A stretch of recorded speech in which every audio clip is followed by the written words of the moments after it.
আসসালামু আলাইকুম রহমতুল্লাহি ওবরকাতু। প্রিয় আলিম পরীক্ষার্থী ভাই ও বোনেরা, আমি তোমাদের আলিম আরবি প্রথম পত্রের সাজেশন দিচ্ছি। আশা করি এখান থেকে তোমাদের হুবহু কমন আসবে। প্রথম তোমাদের রয়েছে আর নাসরুল মাদরুস, যেটা মেন বই থেকে আসে। এখানে 6টি নাসরুল মাদরুস দেওয়া আছে।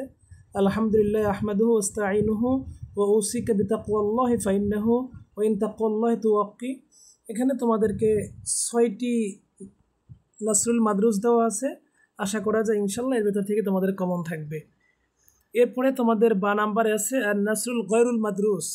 এই গয়রুল মাদরুস তোমাদের এখানে যেটা মেন বইতে থাকে না, অথবা গাইড বই অথবা বিভিন্ন জায়গা থেকে দেয়, কখনো এটা বানিয়েও দেয়। তো এখান থেকে আমার যেগুলো ইম্পর্টেন্ট মনে হয়েছে, গুরুত্বপূর্ণ মনে হয়েছে সাজেশনে, সেইগুলো তোমাদের সামনে তুলে ধরা হয়েছে। 2, 4, 6, 7টা দেওয়া হয়েছে। আশা করি তোমরা এগুলো ভালোভাবে পড়বে। তোমরা একটা বিষয় জানো যে আরবি প্রথম পত্রে পাশ করা অত্যন্ত সহজ, কারণ এখানে কোশ্চেনের ভিতরেই 40 মার্ক থাকে, 9-20 এবং গড়ের 9-20, অর্থাৎ এখান থেকে 40 মার্ক পাওয়া খুব সহজ। এই জন্য আমি আশা করি তোমরা এইগুলো ভালো করে পড়ে নেবে।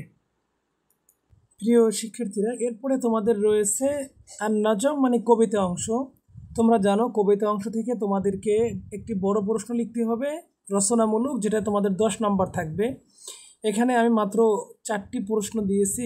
প্রশ্নে 3টে প্রশ্ন থাকবে, অর্থাৎ তোমাদের কোশ্চেনে যে কোনো একটা লিখতে হবে। আমি এখানে মাত্র 4টি দিয়েছি। এরপরে 6 নম্বরে তোমরা জানো কবিতা অংশ থেকে আবার একটি সংক্ষিপ্ত প্রশ্ন লিখতে হয়, ছোট্ট প্রশ্ন। তো এটা একটু অনেক সময় কমন পড়ার সম্ভাবনা একটু কম থাকে। তারপরে তোমরা আমার এখান থেকে যেগুলো প্রথমে আছে 1, 2, 3, বিশেষ করে 1 নাম্বারটা খুব বেশি ইম্পর্টেন্ট, এটা বেশি করে পড়ে নেবে। তার মানে মানহুয়া মালিকুস সামা ওয়া মাযা নাফআলু লিইজ্জাতিহি, এটা অনেক বেশি ইম্পর্টেন্ট, এটা অবশ্যই পড়ার চেষ্টা করবে। এরপরে কবিতা অংশ থেকে তোমরা জানো এরপরে আসে ব্যাখ্যা। আরবিতে একটা ব্যাখ্যা করতে হয়, যে কোনো 3টে ব্যাখ্যা থাকে। এখানে আমি মাত্র 4টা দিয়েছি। সেখান থেকে আশা করি অন্তত 2টা কমন পড়বে। তো তোমরা প্রথম ব্যাখ্যাটাই ভালো করে পড়ে নিবে, এটা খুব ইম্পর্টেন্ট। হুয়াল্লাহু বারিউল খালকি ওয়াল খালকি কুল্লুহুম, এই ব্যাখ্যাটা। এরপরে তোমাদের রয়েছে হেওয়ার। হেওয়ার মানে কথোপকথন বা ডায়লগ।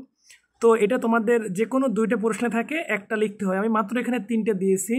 যারা একটু কম পড়ে কমান পড়াতে চাও, তারা প্রথম 2টাকে বেশি গুরুত্ব দিবে সব কিছুর।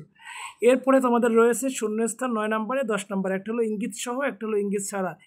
এই শূন্যস্থান আসলে কারো পক্ষে দেওয়া সম্ভব হবে না আমার মনে হচ্ছে। এটা তোমরা তোমাদের মেন বই এবং তোমাদের যে গাইড বই রয়েছে সেখান থেকে যে বিগত সালে যেগুলো আসছে, বিশেষ করে তোমাদের এখন যেহেতু বিজোড় সালে পরীক্ষা, বিজোড় সাল সর্বশেষ তোমাদের 12 নম্বরে রয়েছে। এখানে দেখো আল লুগাতুল আরাবিয়াতি ওয়া তারিখ ও আদাবাল আর আরব, অর্থাৎ আরবি ইতিহাস থেকে তোমাদের এখানে 5টা প্রশ্ন থাকবে প্রশ্নে। তোমাদের সেখান থেকে দেখো আনসালা সাথে ফাকত, যে কোনো 3টি প্রশ্নের উত্তর তোমাকে দিতে হবে। দেখো যেহেতু আমাদের 5টা প্রশ্নই থাকবে, কোশ্চেন প্রশ্ন থাকবে, তাহলে আমাদের এখানে 2, 4, 5, 6, 7টা দেওয়া হয়েছে, মাত্র 2টা বাড়তি দেওয়া হয়েছে। আশা করি তোমরা প্রথম 5টা পড়লেই কমন পাবে ইনশাআল্লাহ। তোমরা অবশ্যই এই সিলেবাস দেখে, অর্থাৎ আমার এই সাজেশন দেখে ভালোভাবে পড়বে। বিশেষ করে মুখস্থ আইটেমগুলো অবশ্যই কমন পড়বে ইনশাআল্লাহ। শুধু গয়রুল মাদরুস যেটা, এটা আমার মনে হচ্ছে যে তোমাদের আরও বেশি কিছু পড়া দরকার। তোমরা যারা ভালো স্টুডেন্ট আছো, মোটামুটি প্লাস পাওয়ার প্রত্যাশী, তারা অবশ্যই বাহির থেকেও কিছু পড়ার চেষ্টা করবে। আর আমার চ্যানেলের সাথে তোমরা থাকবে, প্রত্যেকটা সাবজেক্টের ভিডিও তোমরা পাবে, বিশেষ করে ইংরেজি, বাংলায়। ইংরেজিতে ইনশাল্লাহ 100 মার্কসের কমন পাবে তোমরা, এটুকু আমি প্রত্যাশা রাখতে পারি।